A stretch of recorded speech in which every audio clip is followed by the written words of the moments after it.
যার হাতে কিছুই নেই তার হাতে সময় রয়েছে, এটাই সবচেয়ে বড় সম্পদ।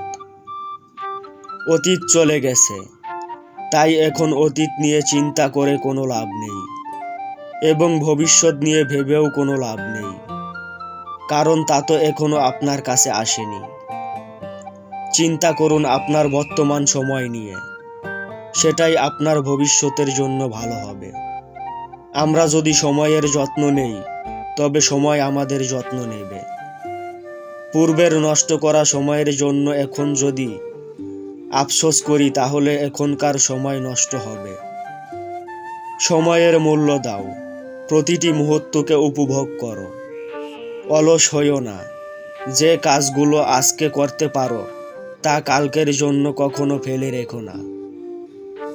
যে ব্যক্তি সময়কে ঠিকমতো ব্যবহার করতে পারে না, সেই ব্যক্তি আসলে সময় নিয়ে অভিযোগ করে।